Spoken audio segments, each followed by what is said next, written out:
suis Céline, j'ai 25 ans. J'ai fait un bac général littéraire.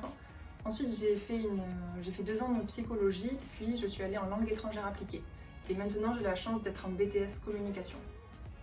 Bonjour, moi je m'appelle Estelle, j'ai 19 ans.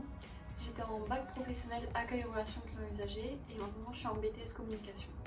Bonjour, moi je m'appelle Anissa, j'ai 21 ans et j'ai fait un bac gestion administration. Et moi c'est Clara, j'ai 18 ans et j'ai fait un bac STMG option marketing. Bonjour, je me présente, je m'appelle comme Thomas, j'ai 20 ans et je viens d'un bac STI2D.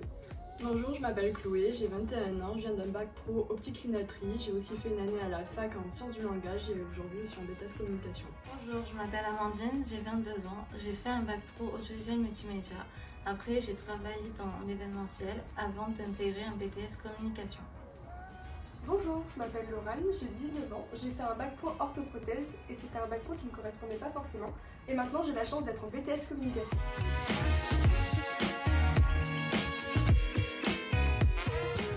Après le BTS, on peut poursuivre sur un cycle général. On peut aller en licence information et communication ou en licence professionnelle qui est beaucoup plus ciblée.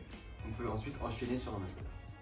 Et grâce à ce BTS, il nous permet d'accéder à des métiers tels que chargé de communication, community manager, chef de projet ou encore assistant de projet et bien d'autres métiers. En BTS, on est bien moins nombreux qu'en université, donc les professeurs sont plus accessibles. Ils nous guident davantage et c'est vraiment un atout pour mieux comprendre et pour mieux avancer.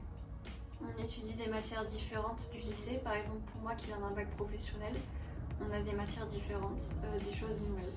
On a une partie théorie avec de la culture de communication, du conseil relations annonceurs et du projet de communication.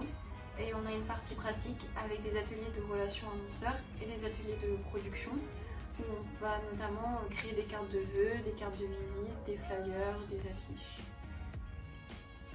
On a aussi des matières qui ont un lien indirect avec la communication, comme par exemple l'anglais, l'économie ou le droit. C'est très varié. Pour certains, l'économie, le droit, l'anglais étaient déjà présents dans leur parcours scolaire.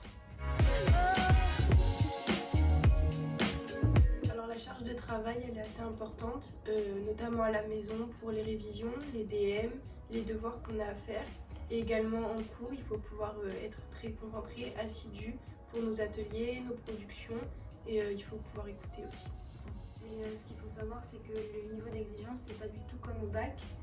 Donc il faudra vraiment être très assidu, organisé et donc bien relire ses cours pour ne pas perdre le fil. La formation comporte 14 semaines de stage que l'on peut effectuer dans des agences de communication.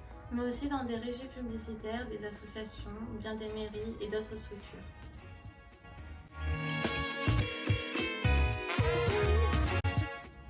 Il faut savoir soigner son orthographe, être organisé, rigoureux et sérieux dans son travail et surtout savoir travailler en équipe, c'est très essentiel. Il faut aussi savoir être à l'écoute, avoir le sens du relationnel, être dynamique et bien sûr autonome.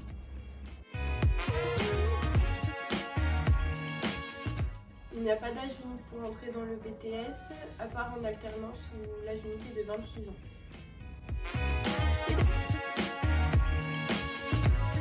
Pour entrer en BTS communication, c'est sur dossier scolaire. Et il faut passer par la plateforme Parcoursup et faire une lettre de motivation personnelle.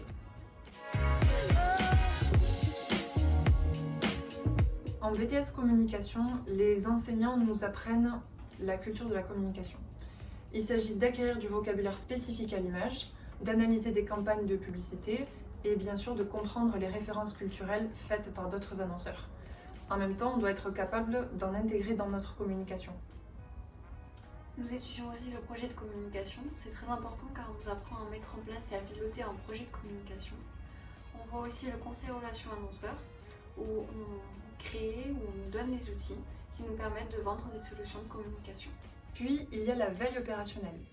La veille, de manière générale, consiste à rechercher en permanence des informations. Cet enseignement nous apprend à collecter, stocker et protéger ces informations de la bonne manière. Tous ces enseignements sont complémentaires, mais on a également de la mise en pratique avec des ateliers et on voit aussi d'autres matières.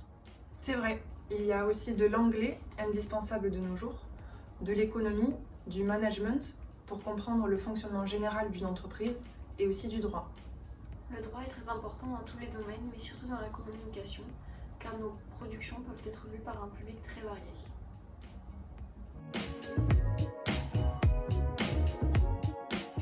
Comme le diplôme s'effectue dans un centre de formation publique et qu'il est délivré par l'Éducation nationale, c'est donc un diplôme d'État. De ce fait, il est reconnu de tous dans le cadre d'une insertion professionnelle ou dans le cadre d'une poursuite d'études.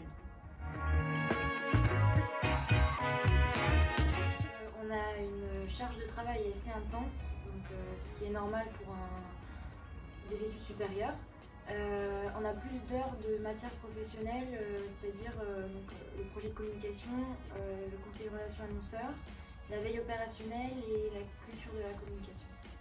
On a aussi des heures consacrées aux matières un peu plus générales, comme le management, l'économie, le droit et l'anglais. Et on a aussi quelques heures d'atelier. Et on a des journées qui peuvent être un peu plus longues, comme des journées qui font 8h-18h.